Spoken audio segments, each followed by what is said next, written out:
people are always already marked as killable, always already marked as dead. Black people's life has always been tethered in value to how we are situated in the economy. So when I try to relate the biological grieving to the grieving of a social death, would you say your work is that grieving process in a way of trying to... Like shit, it could be a black person getting their head, you know what I'm saying, beat in, you feel me, and not receiving justice, you know what I'm saying? And that it causes a collective mourning.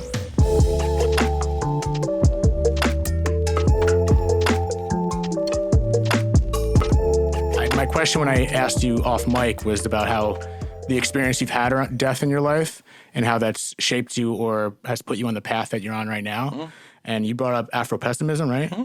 And would you tap into that? Maybe explain a little bit about what that was, because you're putting me on right now. Man, for the people listening that's not familiar with me, I come from a deep college background of policy debate where we used a lot of academic and literature basis to talk about policy making and to talk about identity, you feel me? Afro-pessimism was the first literature base that I fell in love with that was able to give me a way to, what Huey P. Newton says, define the phenomenon and make it act in a desired manner. You know what I'm saying? That's what Huey P. Newton, the co-founder of the Black Panther Party, says. He said that power is the ability to define the phenomenon and make it act in a desired manner. When I was 19, I read some shit from Huey P. Newton, and that's kind of what made me think about the world differently and made me feel like I had power over how my phenomenon was being read and how I was positioned in this phenomenon called life. You feel me? So shit, when I turned like 22, that's when I started picking up Afro-pessimism as a literature base in terms of debating. And that's when I started to think about the Black experience and the Black position in a much more critical way. So Afro-pessimism being a academic literature, or I guess I would say a academic spot, you know what I'm saying, about how Black people in America particularly, but also have an international, you know what I'm saying, analysis, but how Black Americans particularly are positioned in a constant state of social death, and how the Western civilization, America, you know what I'm saying, is able to politically, socially, and economically progress and sustain itself through this social death. You know what I mean? And how I will understand social death, breaking it down simply, is just like the way in which Black people are excluded from social life, right? We can acknowledge that from a political, from an economic, and a cultural, you know what I'm saying, space, that structurally Black people are excluded from those things in terms of just basic human rights, right? For me, when you ask me the question, like, so what is your unique relationship to how you experienced death when you was growing up? To me, it's like, I'm not conscious of those things when I'm growing up. It's not so when I start to become much more critical, and no pun intended, again, conscious about how my life is, how I've been able to navigate it based off how I'm positioned, you feel me? So when I learned about social death, it made me think about, damn, this is able to speak to how Black people are always already marked as killable, always already marked as dead. And for me, being a Southerner from Texas, I understood it from like shit, the lynching, the era of lynching, right? We can recognize that Black life was so valuable to America, you feel me, in times of slavery, that the way that Black death was experienced in this country, it wasn't as pervasive. Were slaves murdered? Definitely. But when we think about the way in which Black people were lynched after slavery was outlawed and how Black life was sustained during slavery, we can acknowledge there's a difference, right? So when we look at from an economic standpoint, a purely economic standpoint, you can recognize that Black people's life has always been tethered in value to how we are situated in the economy. So once slavery becomes outlawed, we recognize that a lot of poor white people view Black people as mere competition in the marketplace. So it incentivizes more social death, right? Where it's literally a whole bunch of lynching going on. When we have a world war, you know what I'm saying? You know, when that starts to roll around, or we start to have industrialization roll around, Black labor, Black bodies are now needed in factories. They're now needed in plants and steels. So now we see that Black death, it goes down. So when you ask the question, it's like, what is your unique relationship to death? I automatically thought about it and filtered through. I'm from Bryan, Texas. You feel me? I've been my life been shaped by the prison industrial complex and shaped by white supremacy in ways where it's literally it's impacted how I define myself and how I define the world. So when you ask me, I'm thinking of how the political thought of death and the literal, like biological death, and how like them two things are separate and distinct, but how they play together. Whew. Damn, brother.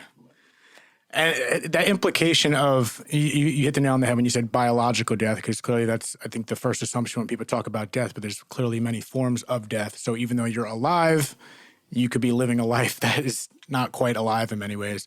So that, when you use the word death, you're insinuating a beginning somewhere, right? So what is that?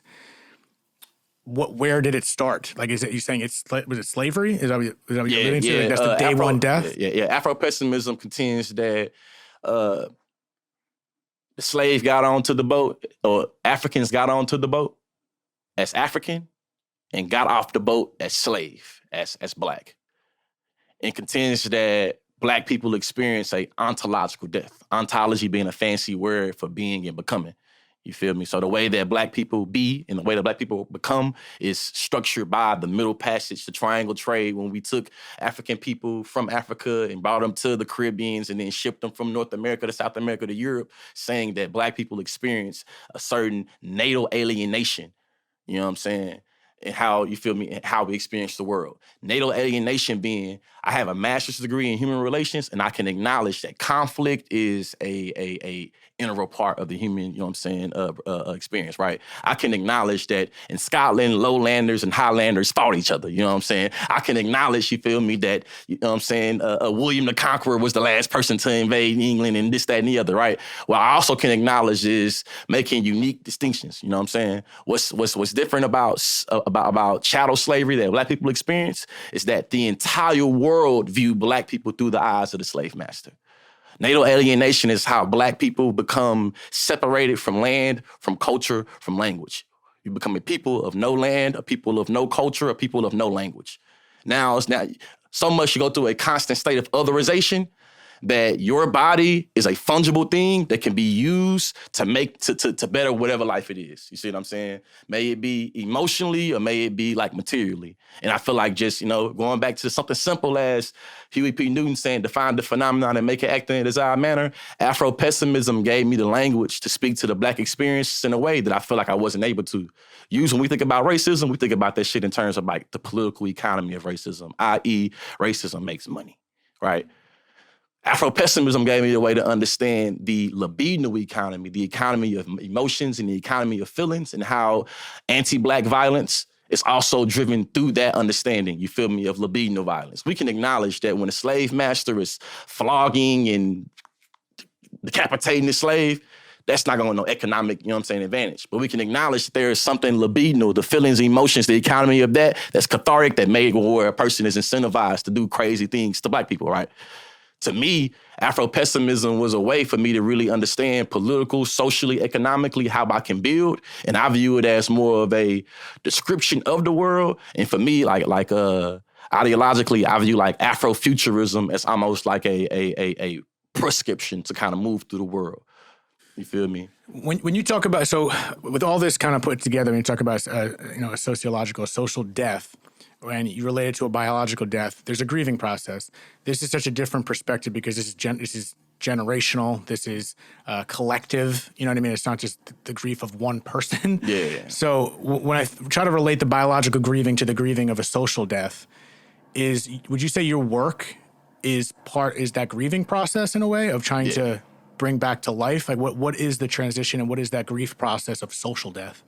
To me, the grieving process of social death, I would go to the alleged statement of Harriet Tubman. I've known that it's been battled that she did not say this, but I think it still is a powerful tool to how we think about imagining. You feel me? She was allegedly asked, like, you know, what is like, do she wish she could have saved more people, or how she wish she could have saved more people from the plantation? And she said something allegedly, you feel me, about if I could have convinced them they were slaves, I would have been able to help more people, right? So for me, I think about like raising consciousness in a way where I'm born and raised in Bryan, Texas. I didn't know Fox News was a right-wing conservative until I was 19 or 20. I thought that Fox News, the channel, the news was objective, empirical, everything, right? I'm not aware of the way in which I'm positioned. I'm living it, but I'm not conscious of it. So for me, it's thinking about how collective trauma works and how like shit, it could be a black person getting their head, you know what I'm saying, beat in, you feel me, and not receiving justice, you know what I'm saying? And that it causes a collective mourning. You know what I'm saying? Like think about like in terms of death and how we bridge social death to biological death. When a black person is biologically murdered and the state backs it up and enforces that murder, that death, black people collectively experience, you know what I'm saying, experience that. And we understand how we are marked infinitely, like, yeah, almost like I am Trayvon Martin. I am Sandra Bland. We acknowledge that we can be done that way because the world relates to our bodies in that particular way. That to me is simply the way that black folks acknowledge how we live in a constant state of social death. So to me, what it means to like go through that healing process to me is like being able to let people understand, like a lot of people are grieving and they don't know. Mm. You know what I'm saying? Is like in general or specifically with, you know, social? We're talking about I social. think both ways. I think we know that grief can manifest itself in many ways. It's just a loss, right? Oh yeah. So it's thinking about the ways that we have, like how we grieve with those losses, and then for me thinking about it on a like sociological, philosophical in terms of grieving, it's like when you, as a black person, when you feel as if you're being told you can't get something or you can't access something based off of how you're positioned, that grief you deal with. Right. And then thinking about how today I did a little talk at San Bernardino College, you know what I'm saying? And one of the students had asked me about, hey, how do you feel when black people protest, when white people kill us, but we don't protest when black people kill us? And I felt weird like saying it to him, but it was like, hey, peep game, the beef is not death. If Tyrone killed Pookie, Tyrone taking his ass to jail. We do not have to protest to make sure that this person is held accountable for their death. If a police officer or a random white person kill a black person, it is likely that they're going to get off, right? So when we're protesting, we're not protesting the death. We recognize death is a natural state of life. We're protesting the injustice that is the death. You see what I'm saying? And being able to recognize how like that grief and the healing and all that shit go with that part specifically, and what I feel like my work is doing. I'm trying to raise consciousness about how you understand yourself, how the world is positioned, and make it where you can define the phenomenon and make it act in a desired manner. And I know that grief is a phenomenon. Yeah, whenever you're in your name conscious and bringing people to consciousness is, you know, awareness. So it's breaking that awareness, right? That's why it makes sense to me. You're saying people don't know when they're grieving, especially in the sense that we're talking about, because if you're not even conscious of whatever you want to call it, the issue, the conflict, the problem, how are you going to know you're even grieving? You just think it's so ingrained in you, whatever it is, that you don't even, if you don't realize it. If you don't realize it, then feeling this way is like the new normal. Yeah. You know what I mean? So you're making people aware, and that's like the mind shift, because you seem to have made that awareness at some point. Was there a pivotal moment that shifted something in you when you were a kid, or is this something that you've been aware of yourself? Man, I think I had gradual moments, gradual stages in my life that opened up my eyes a little bit more. You feel me? And it's depending on what age I was able to reveal a lot more about myself or the world for me to be able to have this understanding. You feel me? To move. So it's like being born and raised in Bryan in a community that is, you know, like high police presence, low employment rates. You know what I'm saying? Schooling shaped by, you know, property taxes. You know what I'm saying? And, you know, if you got low property taxes, you got low school funding. And really thinking about that, I feel like I had ADHD. I have ADHD, right? And I was a part of the ADHD to gifted and talented pipeline. Because I was on that pipeline, you feel me, of being seen as an exceptional, magical Negro that's going to be not like the rest of them in Bryan. Because I think about it, like, we already, I feel like in my community, stereotypes are already big, you feel me? And like when you come from the east side of Bryan, or the west side of Bryan, or Jordan Loop, or Biddle Lane, certain communities, it's already expectations of who you can be, how you can be, and how you express yourself. Based on how you're positioned? Based on how you position. It's like, literally, it's like, hey, you a teacher? That person from over that side, well, you know how they are. And it's like I like living in a constant state of facticity, where it's like I don't get to transcend who I am. I get to be stuck in who you hold me to be and who you think I am. Statistically, if your parents this, that, and the other, you're gonna be this, that, and the other. So, you know what I'm saying? I understood how people are from this side of town. You know what I'm saying? So it's like I was able to be, you know, the ghetto kid gone good. You feel me? That's how I think about it, right? So it's giving me a lot of survival guilt because I know that shit. I didn't get diagnosed with ADHD until like October. But now that, This past October? yeah. Oh, shit. Okay. Yeah. Yeah. You feel me? So now that I understand the symptoms of ADHD, I know I could think of a lot of black people individually that I grew up with that their ADHD was criminalized where it put them in the school to prison pipeline. My ADHD allowed me to go through the gifted talents pipeline. You see what I'm saying? A lot of survivors get a lot of that. But to me, it's like I was able to recognize from going to second grade, I was at at second grade, I was at Crockett Elementary that was like more diverse. And when you was a kid, you got treated like a kid for the most part. And then I moved to the black side of town where my grandma stayed and my daddy and them was raised at. I went to Kemp Elementary, a black school. What was a turning point for me that made me see the world through a very racialized lens. When I went to that white school, when kids fought, when kids cussed, when kids did things that kids do, they were treated as a kid. At that black school, in third grade, fourth grade, you know what I'm saying? Fourth grade, Mrs. Burns class. I seen it from my eyes, bro. I seen black kids being escorted off campus, you know what I'm saying, in handcuffs. The same shit that a kid would do at Crockett Elementary, you know what I'm saying, and get put in in-school suspension is the same thing at the black school you'll get wrote a citation for. It's a totally new reality. Totally new reality. And too, it's like shit. I was seen as a problem kid when I was around the white kids going to the predominantly white school that was, you know what I'm saying? When I went to the black school, I was there for 2 weeks. They seen there was something different about me, and I was, you know what I'm saying, put in the gifted and talented program and passed these tests and got all the special treatment because I thought differently about this, that, and the other. So when I got done with my homework when I got done with schoolwork quickly, they sent me to somewhere else and I was doing other things. You know what I'm saying? But I'm understanding how fungibility worked. So how fungibility worked, it made it where I was already marked as a model citizen and as somebody that was able to have enough self-determination regardless of what was going on around me that was good.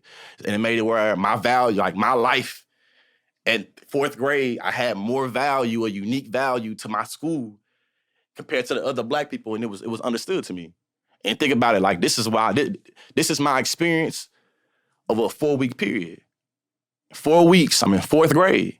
I went from third grade being at Crockett Elementary around the white people and around Mexican people and around black people, but it being more mixed, but it being half white.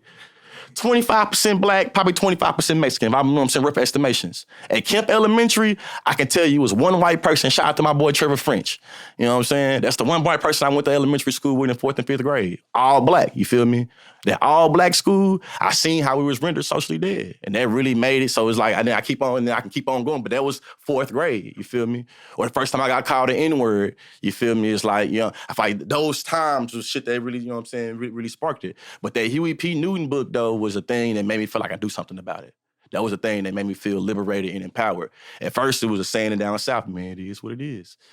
It is what it is. So is it breaking the programming? Because the way you're saying is like when you were in school, or when people were just talking this, that, so-and-so's like that from over there and all that, it seems like, and you weren't able to transcend based on these programs, right? Is that a weird way of saying it? Is that accurate? That's what I would say. So, I was able to unlearn and relearn. I was able to break my indoctrination.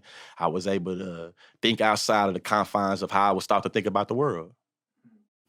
And what do you do? I know you're doing it, but on a podcast to explain it further, what are you doing to break that programming of the masses? Because you're doing it on a very big scale. You're reaching a lot of people, and you can't obviously, it's hard to do individual work with your time to get to everyone. So what are some practices you're doing to break that programming? Because the programming in the sense that we're talking specifically, I think can be applied in so many different avenues of life. And I feel like maybe your modalities or your thoughts and perspectives on that might help someone that's programmed in whatever the fuck they're programmed in. Yeah. I look at, to me, it's like, I want to be an ally and I try to make other people be allies and accomplices. So it's like, shit, as a cisgender black man, I understand myself as being an anti-sexist sexist. That means that I understand that sexism is bad. I've read, you know what I'm saying, sexist literature about or feminist literature. I can tell you about first wave feminism and second wave feminism and third wave feminism and shit like that. But I understand that I'm still implicated in my position of masculinity and being a man. So I don't think that I'm immune to being sexist. You see what I'm saying? So it's like today is today, but tomorrow I hope to be more conscious of the ways I'm sexist today. And I don't think my work is ever done in terms of self-discovery and self-realization and self-consciousness.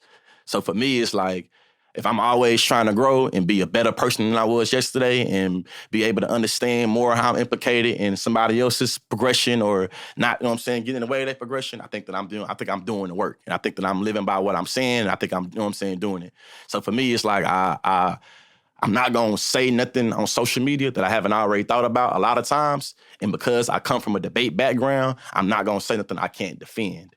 And what I think for me and how I do my work is debate has been real instrumental in my whole shit. You feel me? Whether it was me before I got into social media and learning how to, you know what I'm saying, converse, learning all this stuff, all this philosophies and theories, or me being able to build my platform through challenging and through debating other people or making people feel like they can challenge and debate me.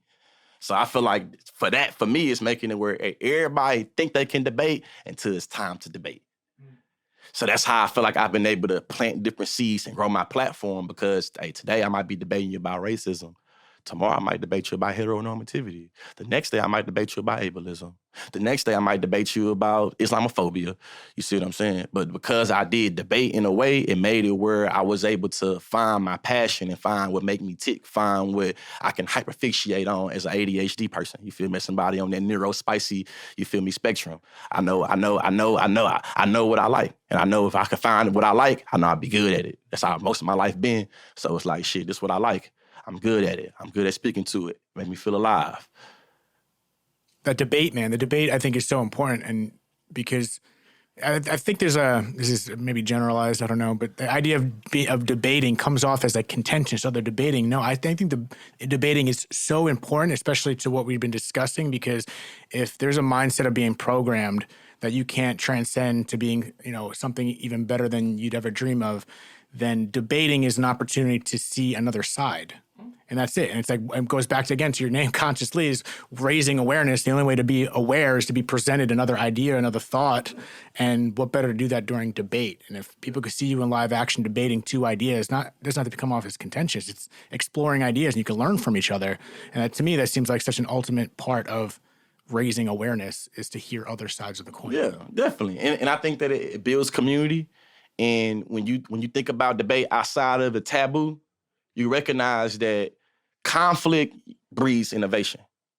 See what I'm saying? And conflict is really just two or more different perspectives or opinions or forces. Debate is literally that. If you see debate as just natural conflict and how we're able to get to, you know what I'm saying, this, that, and the other, yeah. I feel like you don't see it as pretentious, especially when you think about it. Think of American history. When we learned about the Virginia Plan versus the New Jersey Plan and the Federalist Papers and the Compromise of 19, we're being taught that through the art of debate. Alexander Hamilton, we're being taught history through the lens of debate. Is it something about how we are conditioned to not want to challenge things on an interpersonal level where we start to literally create narratives around the activity of debate as being pretentious, as being this, as being that, and it's all negative. Because I come from that, because I debated for like 10 years, I seen debate as, I told you, me and Max did not like each other when we first met each other. You feel what I'm saying? Like, we have the same editor. We have the same editor. And we met, you know what I'm saying, through the editor. And it's like, I can recognize that debate made it where I understood more things about myself and made it where I understood things more about this just human connection. And I feel like when you see it as just that, it's just that. Because think about it. We'll debate about football or basketball. We'll debate about who's the GOAT, MJ, you know what I'm saying? We'll debate about what you like. Or who are you going to throw next to MJ? LeBron. Okay. All right, nice. LeBron. Just making sure. Right, but to me though, I think that debate though is a beautiful activity. You feel me? That brings us together and that's able to bring better methods, better strategies, better policy, better everything. You said something you stuck amongst those words was you said internal debate or having those that internal debate or something of the sort. I don't know how you exactly just worded it, or maybe I misheard you. Yeah. But I think that is, it sounds like you're almost doing it, your internal debates externally, because you're learning so much from it, and a side of you want to explore your own ideations as opposed to just coming off like I want to win. You know what I mean? You're like, you're teaching yourself at the same time. But those internal debates, that's the, isn't that like kind of a dangerous zone? Like, it's important because I do it all the fucking time. Yeah. But at what point do you win the debate? How do you win the debate of that internal debate? Nah, see, that's why. But you already said Maybe not what you're win. supposed to do. That's why. Yeah, sorry, right. That came off wrong. Right. I think that for me, my internal voice, it's about gaining clarity and about thinking about a particular issue or idea from multiple vantage points. Once I feel like I've accounted for the entire bull and not just the horns or not just the head or not just the ass, now I feel like I can move towards the bull in a more equitable, conscious way. So for me, my internal voice is just me I trust myself more than I trust more than most people. You know what I'm saying? So for me, my internal voice is just really trying to navigate and think about the various risks, creating that cost-benefit analysis, thinking about the loss versus, you know what I'm saying, and really moving, and then creating an informed decision and then going there. You see what I'm saying? But also recognizing that I'm not going to have a good internal dialogue if I'm only sticking in my head. I got to have conversations like this in order for me to keep the voices, like I said, the voices, keep the... it might not be ADHD. You know what I'm saying? keep the thoughts. Keep the thoughts. You Right. know what I'm saying? I feel like to be able to grow on the thoughts, be able to make it where you're not circular, to make it where you're not just, you know what I'm saying, turn them into voices, you know what I'm saying? Yeah. But also too, you know, sometimes that internal thing in your head sound like a voice, you know what I'm saying? For real, I hear it right now. Yeah. So it's just like, I feel like I learned at a very young age the power of vulnerability.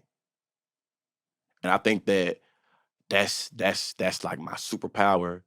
And I think that that's what made me different from the other educators, from the other content creators, from the other truth tellers and all that. I think that vulnerability is something that I lean into. And shit, you can't, like, I feel like because I see it in a different way and navigate it and relate to it in a different way, it allows me to move through the world differently. And what is that vulnerability to you? Is that just putting yourself out there without hiding anything? Is that or is it letting it out? Or is it accepting your feelings? It's all that. It's all that. I think it's accepting your feelings.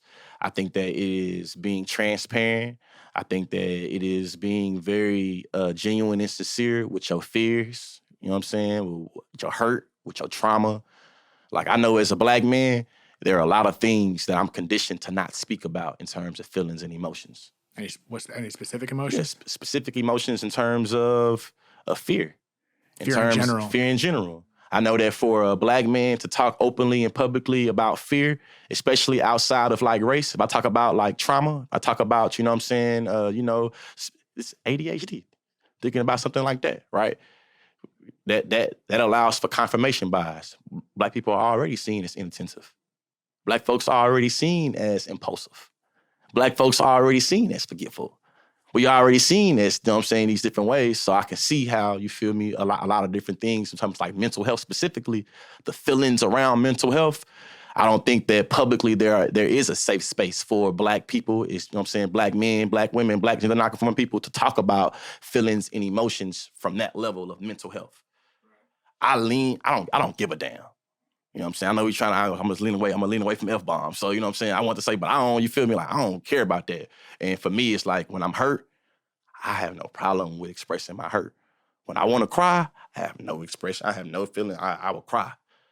You know what I'm saying? Like, I feel like they say, man, he wears heart on his sleeve.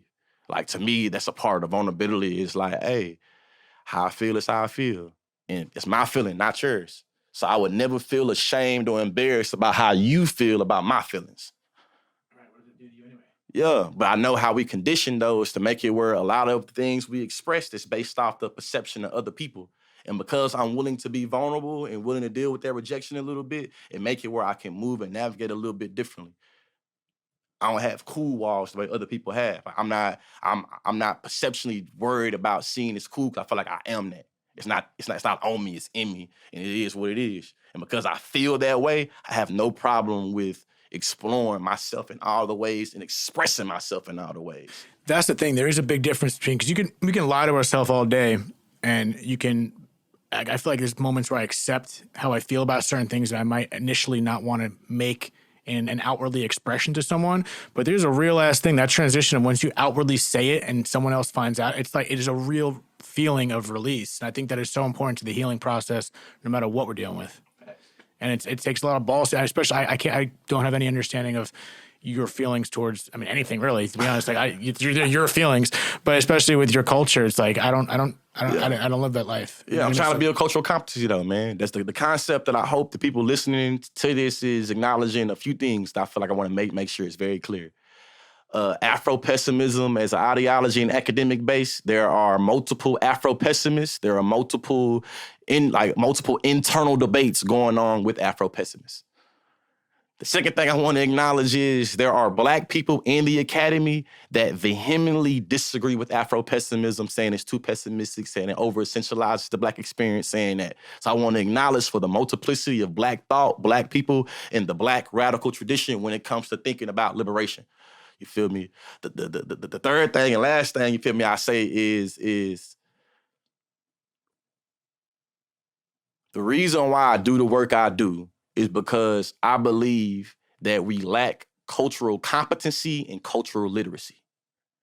And in doing the work simplified, I'm trying to build cultural literacy, the ability to read and write culture, and I'm trying to build cultural competency, the ability to comprehend, understand culture around you. So in doing this, I feel like I'm able to build community and, you feel me, like leave the world a better place than what you know what I'm saying? Like I'm always like cliche, be the change you want to see in the mirror type shit, right? So it's like those are three things. I feel like those are things I want to make sure is clearly outlined in people listening to this particular episode, is that I'm not trying to centralize the Black experience. I recognize that we all think differently and that there are different Black intellectuals, different Black debaters that will think differently about the way in which I've been able to contend this theory of Afro-pessimism. I also want to acknowledge there are multiple tenets of Afro-pessimism and multiple Afro-pessimists that also have internal debates with each other about social death, about Blackness, about fungibility, about natal alienation, about all those things. That's why I love about education. My motto was education is elevation because it makes me feel alive. You know what I'm saying? And then the last is really peeping game. It's like, to me, the whole point of doing this is like cultural competency, raising consciousness. Awareness. And opening ideas and perspectives. And you said other people are going to contend this differently and maybe not agree with everything you're saying, but I like that. That's the beauty of it. That is literally the point of having these conversations. We're not all meant to agree with each other. I think we are meant to learn and raise each other's awareness. Consciousness, as you said. I'm a big believer in that. I think it is important to lift everyone up. For anyone who's you watch YouTube if you want to see what he just did. Yeah, man, I appreciate you even just sharing this. This is a conversation that I haven't tapped into on the podcast about, the philosophical angle of death, but yeah, maybe philosophical and social, but you can still be alive and die in many ways. Yeah. Hey, in the words of Nicki Minaj, man, everybody dies, but not everybody lives. That's it right there. And it's just, to me, like that was some real shit that I heard when she wrote a song with Drake. I wish that I could have this moment for life. That was the song, you feel me? Yeah. But hey, I think both of them might even say that everybody dies, but not everybody lives. And to me, that's like a part of my work. It's thinking about like what it means to be an existent and what it means to be just merely existing. Everybody dies, but not everybody lives. Are you existing or are you inexistent? You know what I'm saying? Like now, or you just doing it, you feel me? And recognizing that the value of life is different for everybody based off race, class, gender, ability, sexuality, and your access to resources. Your resources, how you gonna survive? You feel me? And we know that the way you have access to resources dictates the value of how everybody else had to you. You know what I'm saying? And the way you have resources is gonna dictate how easy, comfortable, quickly you come to death. If we acknowledge, to me, from that simplified, you feel me, perspective, I feel like it make it where people that's doing the type of work I'm doing, make it where it makes sense. So what's the key to living then in regards to, in your opinion, the way you live your life and raising consciousness? Is it just being conscious? To me, it's about like relationships, or like how the Rastafarians say the I and I. It's like being able to see like myself and everybody around me, but also being able to, regardless if I can't see that, it's having respect for things around me. And to me, it's like I know that nobody want to eat, sleep for dinner. Nobody want to be, you know what I'm saying, sexually assaulted. Nobody wants to be stereotyped. And recognizing, because I know those truisms, how can I help other people work through those things? Because I'm working through it as well. So if I can help you, help me, that's cool. But even if you can't help me, I think that I'm doing the work that I feel like God and the ancestors placed me on this earth to do. And being real, I was born December 9th, 1990. I'm genuinely gonna be I'm happy that the day I die, I know for a fact I can say I've contributed to the world in ways that it was better than it was December 8th, 1990, uniquely because of what I was able to do. And not even like I don't care about the history books, nothing like that. It's really thinking about like I'm one person. A lot of people were able to help me and be where I'm at. You feel me? Some people I can't even really remember them until I see them type shit. But so it's like my goal is to make it where I can be there for other people. Each one teach one type shit. That's it, man. That's a good excerpt of The Art of Living right there. I mean, what I'm taking from it, you said a lot in there that is kind of jam packed, but it's others, right? Yeah, others. Others. Like it's others. It's ourselves too. You know, we got to look out for ourselves, obviously. But I think with others helps ourselves, and it's it's all that. To me, the other cannot be separated from self because other is other in relationship to self. Yeah. It's literally what makes the other because they are outside of self. You see what I'm saying? Yeah, literally. And to me, it's thinking about race, class, gender, abilities, sexuality. Those are all identities that facilitate processes of otherization. It's so true. Yeah, that's literally the reason for otherization. And separating. Yeah, we're all getting separated. There's so much separation. That's it. But all the separation is all semantics to me. So a lot of it is our mentalities and we're just defining shit that doesn't define someone. Yeah. So to me, it's like, okay, understanding difference one-on-one, it's like, okay, instead of focusing on differences, we're going to focus on the way that we're same and this, that, and the other. To me, like understanding differences, 301, upper division is like embracing our infinite differences to acknowledge the way that those differences collide, that creates conflict.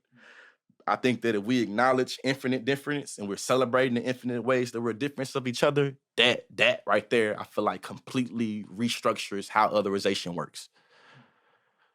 A lot of people argue that violence one-on-one is through the process of otherization. If I can otherize you, I can make it rational to wage violence against you because you are the other. So there's justification. You feel me? But justification in justification and identity of other. And recognizing how when you otherize somebody, you are separating yourself from them. That's literally what makes them other. So we got to de-otherize? Yeah, de-otherize or be able to do what Rastafarian says, the I and I. Recognize how the self is always already tied to everything around you to make you where you have a respect for everything around you. If you have a capitalist understanding towards everything, you're going to automatically view things as if, what can you do for me? How can you add to it? To me, that's always the dehumanization. So if I can just respect life for just life, you feel me? I think that makes it where I can see things for what they are, not for what you can do for me, not what I can do for you. You feel me? Not for how we can make profit or monetize or this, that, and the other, but just a mere respect for life just because. Yeah, it's like what glasses everyone shopping at LensCrafters? Like what lens are we wearing? What lenses we wearing? Shit, capitalism have us wearing lenses where we always already trying to filter these distinctions and status to create a hierarchy. And sometimes that hierarchy, or a lot of times that hierarchy is between race, class, gender, ability, sexuality. But we know class and material things are also ways that we're able to dictate who gets what, when, where, and how. You feel me? And that's what we're going to teach. That's what we teach high school's definition of politics is. Who gets what, when, where, and how. I think it's the white dude Haslow or some shit that said that. You feel me? But to me, it's like I understand politics being so integral to how I live my life. If I get water or not get water, to me, that's a political question. You feel me? If I got potholes in my road, that's a political question. If I have more access to a McDonald's and a corner store than I have a grocery store, that's a political question. You see what I'm saying? And because I understood politics at a very young age as being just simplified shit and not just some old white men talking about life that don't understand my life, I didn't understand it that way. I understood it as, I understand that I live on Section 8. I get HUD, I get food stamps. That's another way you ask me this. When I was in 7th grade, that's when John Kerry and George Bush was going, you know what I'm saying, going up 6th grade actually. I think it was 6th grade. That's when they was, you know what I'm saying, doing it. In the black community, it was understood, or people was talking about, if George Bush get into office, the implications on us that's on government assistance. That was my first real life introduction to politics. Shit, I'm in middle school, man. But I understand that, man, my mama had me when she was 16 years old. You feel me? My daddy was in jail a lot. You know what I'm saying? My life was, I understood at a very young age how the end of the month was hard because the food stamps the food was gone. You know? I understood, you feel me, in my neighborhood, most of us lived in Section 8. Most of us lived in government assistance. So when you get a person that's going to be in office that's talking specifically about government assistance and cutting it, and you a youngster, and it's being talked about through the lens of bootstrapping, I'm in middle school. You going to punish me for my mama doing or not doing? That's wild. But that was my introduction. You see what I'm saying? And then just seeing the way in which John Kerry, I think his name, got, you know what I'm saying, the CIA play out. I remember that. I remember how I felt when I was there. I remember all that. But these things like this really shaped my life, really shaped how I understood the world. Whew. Yeah, and it's just so many moving pieces. And the fact that you're able to tie that back as a young kid, that in itself makes me think how conscious you were at a young age. Unless you're, I'm sure you've reflected back and this and that. But definitely, man, when I was that age, I remember feeling scared, bro. I remember feeling scared. Like, man, so y'all telling me that y'all telling me if George Bush get in here, he gonna impact the way I live? Like, what? What you talking about? Like, what? Come on now. Man, well, you know how much food stamps uniquely is embedded in like the lower income, you know what I'm saying, experience. You know how much we barter food stamps and being able to, like, you see what I'm saying? Like that's what I knew. Listen, from a transition of like shit. I know you should take the mic off and just drop it real quick. But from a transition from social death, I got to ask, I'm just curious. I wanted to ask you towards the end of this because I'm just curious what your perspective is on end of life. Because sometimes a driving force of life is the fact that we're here temporarily. We're on a podcast about death, ladies and gentlemen. What do you believe happens after we die? Do you have any space in your brain to even contemplate that? Yeah. Because you know a lot of shit. I thought about it a lot. And I think that when I started really getting into philosophy, I understood, you feel me? I was with Socrates talking about how we understand wisdom. And he was able to define wisdom based off of the debate about death. And it's just like, we shouldn't fear the unknown. And to me, it's like wisdom is about being able to understand your limits of your knowledge. And for me, it's just like knowledge is based in evidence. And there's not much evidence based in death what we already know. So for me, it's just like, because I come from a Southern Baptist, you know what I'm saying, shit, it's like the ideas of death have been so driving to my society that I feel like I don't even worry about it, if I'm being real with you. And I'm able to be content with acknowledging that I don't know. Being real with you. I know that it's the great equalizer. I know that regardless of how much money I got or what color I got or, you feel me, what I'm sexualized, what sexual y'all like, I know that when I die, it don't, you know what I'm saying, it's death. I'm going to get buried the same place they do, go to the same this, that, and they do, and I'm going to be like, I don't know. You see what I'm saying? But to me, it's about like that value to life and recognizing everybody dies, but not everybody lives. I was raised in a town where my people was also on the plantation at. So I think consciously about how people was born and raised in the same streets that I was going, but they didn't have a value to life. So to me, it's thinking about like, shit, to me, like, what is death if you ain't got no value to life? You're already dead. And they go back to just social death. Like, shit, if you ain't got no, you feel me? It's like, if you ain't got no reason to live, then what, you know what I mean? And I really understood that. So I just feel like, keeping it that way, bro. Keeping it that way, man. Like, shit. Keeping it that way, man. You talking about being vulnerable earlier. I'm going to say this is the first podcast in a long time that I took a little bit of the devil's lettuce before the episode started. Yeah. So I'm happy I did because this is a really different conversation for this podcast. I learned a lot. I admire the shit that you're doing. You're moving, you're living, you're looking to make a difference, and you are making a difference. So I'm just impressed with how you speak, that you put yourself out there.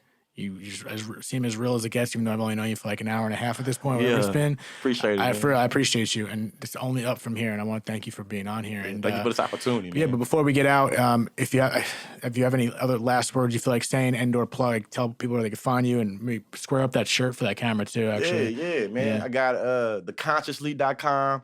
That's where you can find me for all consulting. I'm an educational consultant. I do a lot of public speaking, trainings from professional development to diversity and equity and inclusion. The Consciously on all social media sites.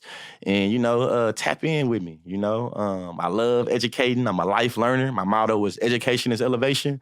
And, I consider myself an expert on identity and culture, and if you got a classroom, a employee base, you feel me, organization that you feel like could learn and or increase the climate, you feel me, where you at? Yeah, theconsciously.com is where you will go. I'm looking forward to it. And appreciate you again for having me on the podcast. Of course, man. brother. Consciously, Dead Talks. Till next time. Thank you all.